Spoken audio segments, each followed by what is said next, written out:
Certo, gente? Prosseguindo aqui com a nossa discussão, a gente tem aqui na tela o, no slide, né, o processo de formação de ferrugem, que corresponde à corrosão do ferro, tá?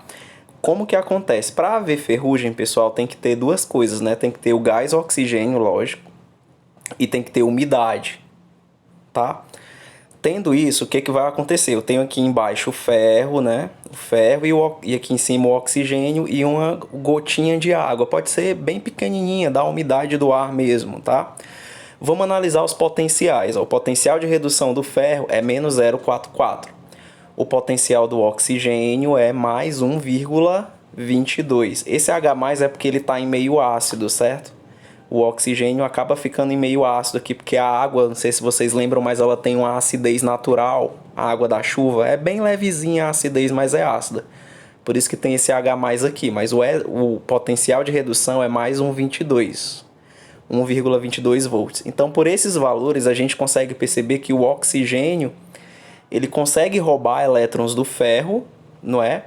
E aí ele vai conseguir deteriorar, oxidar o ferro, certo?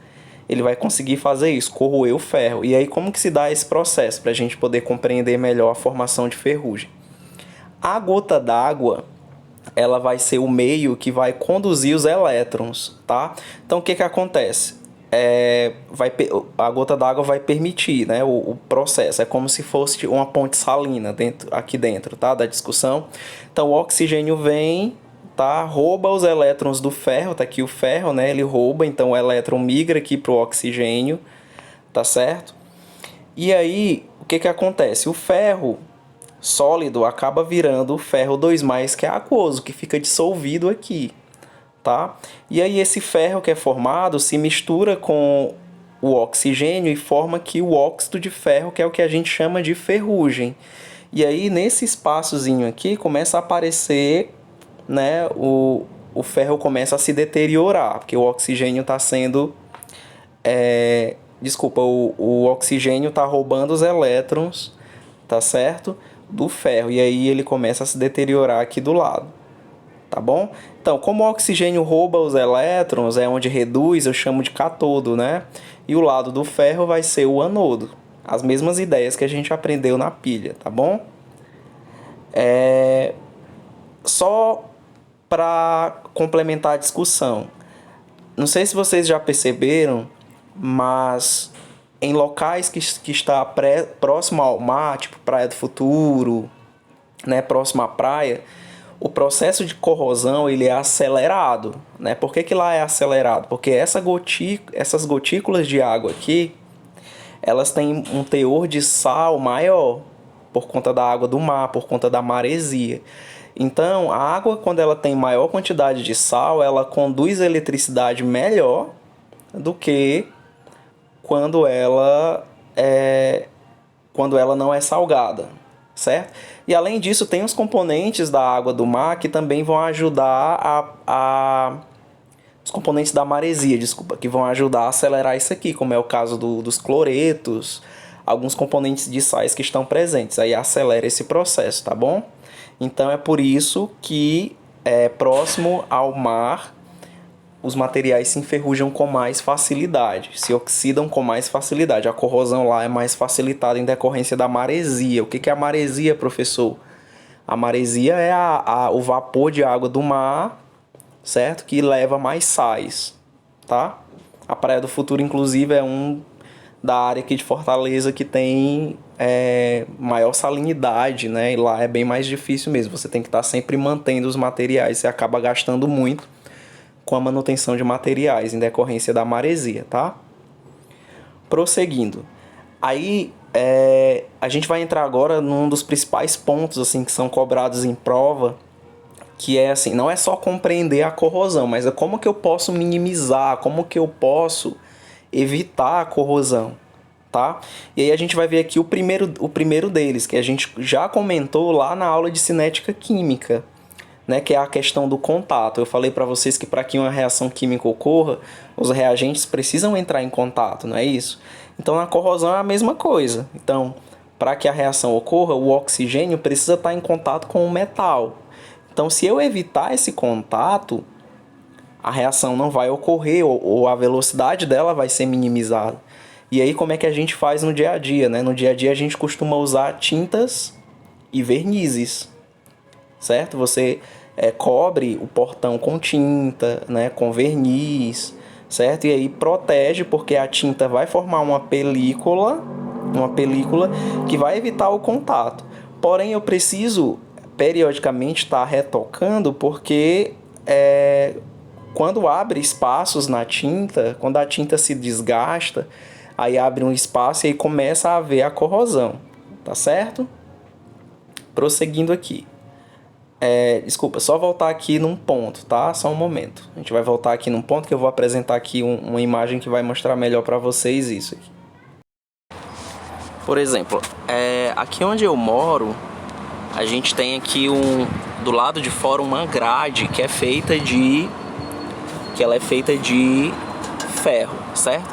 E aí vocês conseguem perceber, aqui foi coberto de tinta, né?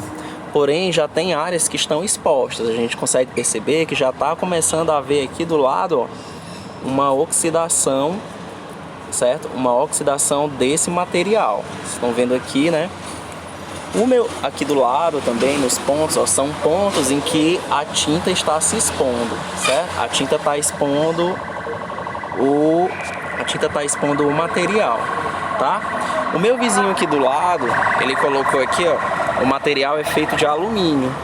O alumínio ele já não vai ter mais tanto esse problema, certo? Ele estudou um pouco mais eletroquímica do que a gente, ó, então o alumínio ele já não vai ter tanto esse problema, e eu vou explicar já por quê, tá? Por que o alumínio ele não enferruja com tanta facilidade, certo? A gente retorna já, tá bom? Então, gente, continuando a discussão, né? Vocês perceberam que eu pintei lá, eu não, né? Que a gente pintou a grade, né? Com a grade de ferro, só que aí com o tempo ela acaba corroendo e aí você vai ter que ter mais gastos para poder pintar novamente e aí conseguir manter aquele material intacto, né? E vocês perceberam que a grade do vizinho, que é feita de alumínio, ele não tem esse gasto, ele não vai ter esse gasto. Por quê? Porque o que tem de especial no alumínio? Né? Será que o alumínio tem um potencial padrão de redução alto, assim, que o oxigênio não consegue corroer? Na verdade, gente, não é o fato. O alumínio, é porque eu esqueci de colocar o valor aqui, mas o valor, vamos voltar aqui para a tabela. O oxigênio é mais 1,22, né? O alumínio não está aqui, mas o valor dele é menos 1,44, se não me engano. Então, ele é bem mais baixo do que o ferro. Então, teoricamente, o oxigênio ele consegue roubar elétrons do alumínio. Ele consegue oxidar, corroer o alumínio. Mas por que na prática a gente não consegue visualizar isso? Porque o alumínio, assim como outros metais, eles formam óxidos. Existem metais que formam óxidos que acabam protegendo, né? Então, quando o oxigênio rouba os elétrons do alumínio, ele forma uma substância química, um óxido, que vai funcionar como se fosse uma tinta. E aí eu digo que o alumínio ficou apassivado, certo? Ele forma uma proteção eficiente. Por exemplo, essa partezinha verde seria o alumínio, certo? Esse laranjinha aqui do lado, que eu estou representando, seria o óxido dele formado. E aí esse óxido ele forma uma barreira eficiente. É como se fosse uma tinta, certo? E aí protege a parte interna. Então o oxigênio ele não vai conseguir mais entrar e corroer o restante do metal, entendeu? Então por isso que o vizinho ele não tem gastos com manutenção. Ele só teve o gasto para colocar a grade de alumínio. Aqui não, a gente está tendo gastos, certo? Periódicos para estar repondo a tinta. Professor, só o alumínio que faz isso? É só o alumínio? Não, né? O ferro, ele também faz esse processo, só que só a altas temperaturas. Só se estiver bem quente, que não é a realidade, né? É a realidade aqui da nossa utilização no cotidiano, tá? O aço inox, lembra que a gente falou no primeiro ano sobre a liga aço inox, que eu misturo ferro com cromo? Então, por que ele protege? Ele consegue enferrujar menos? Porque quando eu tenho misturado, né, ferro e cromo, quando o oxigênio rouba o elétron, o cromo forma o óxido de cromo aqui, ó. Esse óxido que é formado pelo cromo, ele forma uma barreira eficiente, ele forma uma proteção eficiente para o material e aí ele consegue durar muito mais tempo, né, o aço inox do que o aço comum, tá certo? O titânio forma uma camada de óxido de titânio, aí ele dura muito mais tempo, eu não preciso estar pintando. O próprio cromo também, tá? Então esses metais aqui formam óxidos com proteção eficiente. O alumínio é um dos exemplos mais citados, tá bom? E aí aqui para a gente terminar essa discussão, a gente tem aqui metais que formam óxidos com proteção ineficiente. Por exemplo, o ferro aqui. A gente tem o ferro. O óxido de ferro, que é a ferrugem, ele é cheio de espaços, né? Ele é muito poroso. Então, quando ele forma a capinha de ferrugem, ela não consegue proteger, porque ela é porosa. Então, o oxigênio consegue penetrar.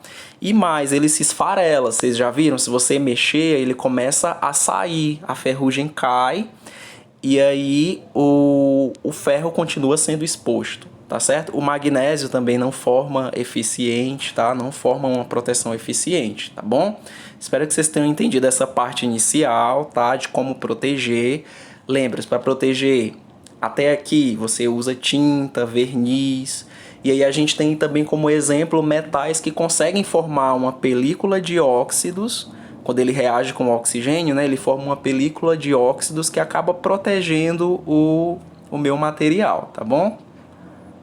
Já a gente retorna.